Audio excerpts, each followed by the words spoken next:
What's up, everybody? Derek Anderson, the DA, and they say that men lie, women lie, but numbers don't lie, right? Numbers don't lie. And that's one of the reasons why I like the box office, because you can't get around it. It's the scoreboard for the film industry. It is where we look at who's hot, who's not, the winners and the losers. I say this every week, right? Because you know by looking at the numbers what's going on, despite everybody saying, oh, this movie is bad, this movie is good, this movie is this movie is that. Let's go to the numbers, right? Let's go to the numbers. Let's see what the numbers are actually saying about what's happening, because the only thing that matters in a business where the goal is to make money is the bottom line. And as we can see from this weekend box office, Jurassic World Dominion surprises with the #1 repeat, 58.6 million. Lightyear light with the 51 million debut. So you saw my report yesterday where I was just discussing what went wrong with Lightyear, and it turns out it's all related to the film and the information that they put in the film. Whether you agree or disagree with the messaging that comes out is irrelevant when it comes to the numbers, okay? The numbers are what they are. And it says here that, with the $51 million debut for a film that has a $200 million budget, right? And it's expected to do somewhere in the neighborhood of $95 to $100 million, somewhere in that range. For it to only bring in $51 million is a huge exclamation point on the message that you're trying to send with this type of a film. But let's go ahead and get into it. Of course, this is the box office breakdown. And if you haven't done so already, I do this every Sunday. Go ahead, drop down, give me a like, give me a subscribe. I talk about the box office in a very open and realistic way, because what we're looking to find out is what's working in Hollywood, what's not working in the entertainment industry in terms of the box office. What are people putting their money towards? And is it working? Are the films that they are pushing out there, you know, we've looked at several types of films this year, action movies that have flopped, like Ambulance. You know, Ambulance had a small budget, but still nobody went to see that film. And then we looked at big blockbuster films like Fantastic Beasts and how those have flopped, and we've discussed some of the reasons why. Well, we're going to do the same today, of course, with Lightyear. So let's go ahead and jump into it. Again, Box Office Pro, where all the movie fans go, because they have all the information and the analysis to check out the box office. So it says here, still flying like a pterodactyl, last frame, Universal sci-fi thriller sequel Jurassic World Dominion earned the #29 opening weekend of all time. It also debuted behind both of its predecessors, Jurassic World and Jurassic World's Fallen Kingdom. But this weekend, on the weakness, right? The weakness of its mixed to weak reception, the title fell a fairly steep 59%. That's actually not very bad. It's cool, but it's not a bad drop. It's actually, solid. It's a sharper drop than Jurassic World and equal to the sharp drop of Jurassic World Fallen Kingdom. Nevertheless, it came in #1. And so you say, well, what happened? Well, it says, yet due to a box office stumble by a major competitor, it repeats in first place, contrary to virtually all pre-release projections, which forecasted falling into second place. The film has now earned $259 million domestic, $373 million overseas, and $622 globally. The title remains atop China's box office for a second frame with $24 million, earning $98.2 million there thus far. So Jurassic World is doing the job. People can say what they want to say about the movie. They could say, hey, this movie sucked. This movie wasn't any good. I didn't like it. I was bored. I was frustrated. I walked out of the theater angry. They could say all of that stuff. But you know what the folks at Universal are saying? Hey,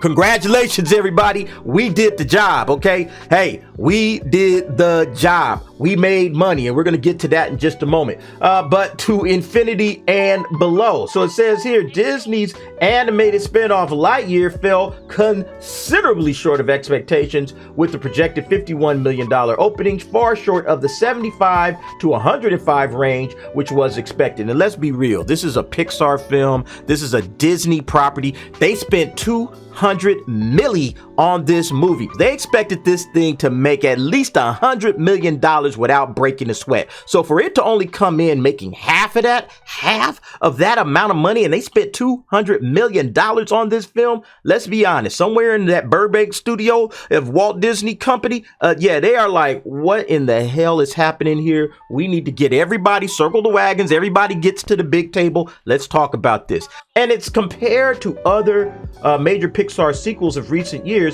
I mean, it is well behind Toy Story 3, Toy Story 4, The Incredibles 2. It opens lower than all of these Pixar films, not just in the 2010s, but in the 90s and the 2000s. So, I mean, and that's with the handicap of movie ticket prices were considerably lower back then. And I mean, it just opened up far below Toy Story 2, Monsters Incorporated, Finding Nemo, The Incredibles, Cars, WALL-E, Up.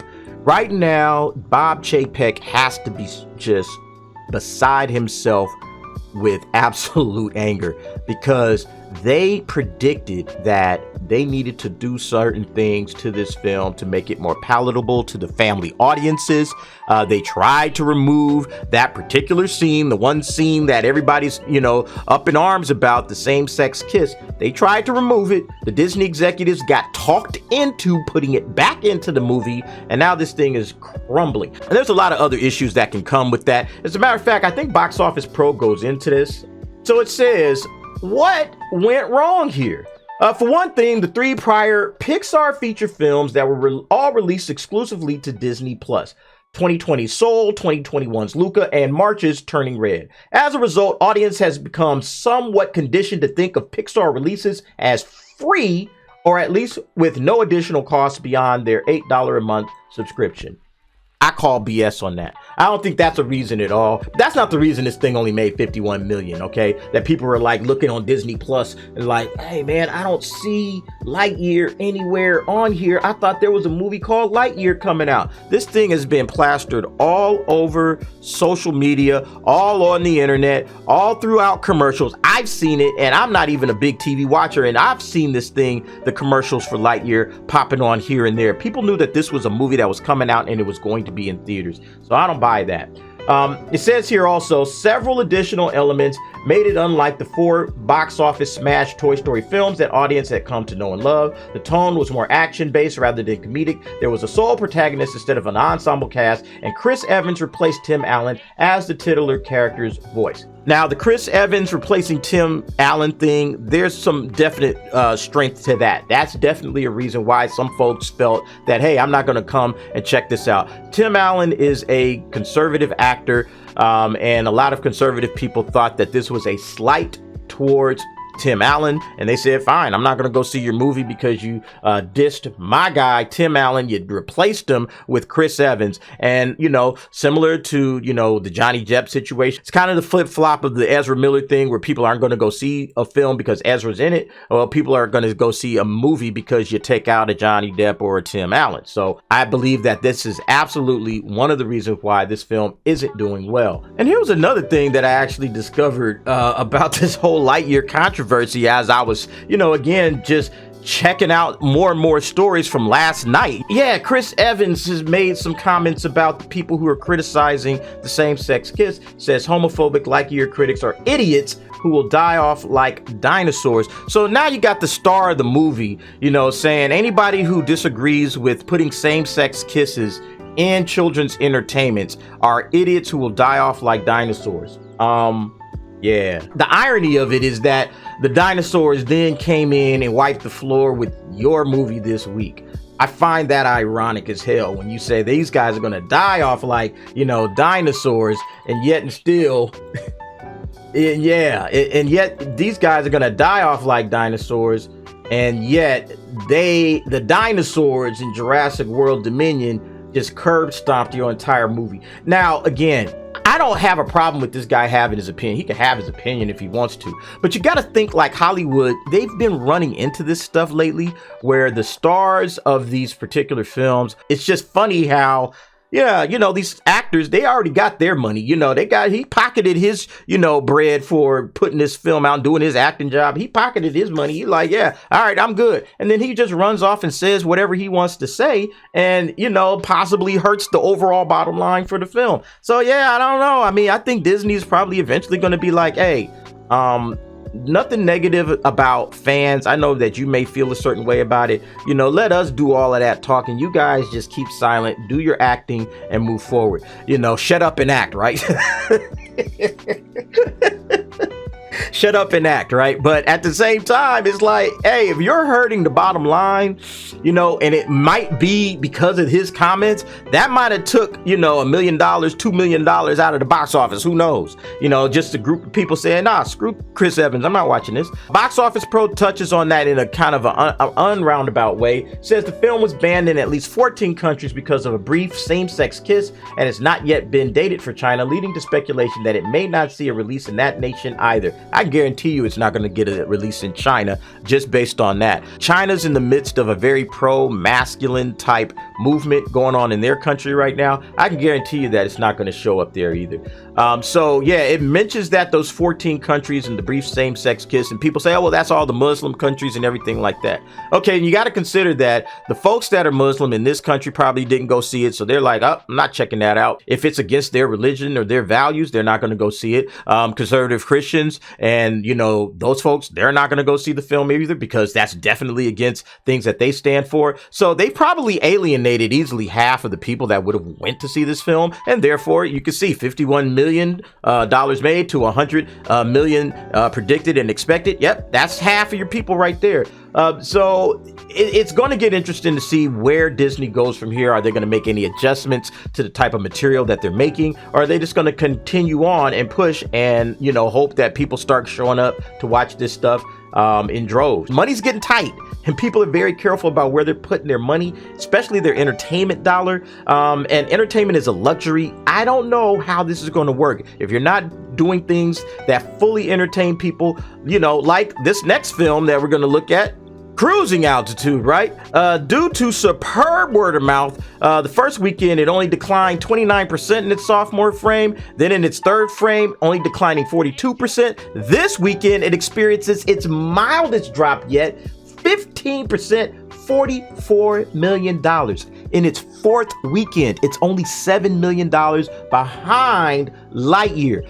Best believe that the executives at Disney are circling these numbers on their spreadsheets, and they're like, we got to figure some things out, folks, because this ain't working. All right, but let's go ahead and check out the numbers. Let's get deep into the numbers. Let's see what the drops look like. Let's see where everything is coming in.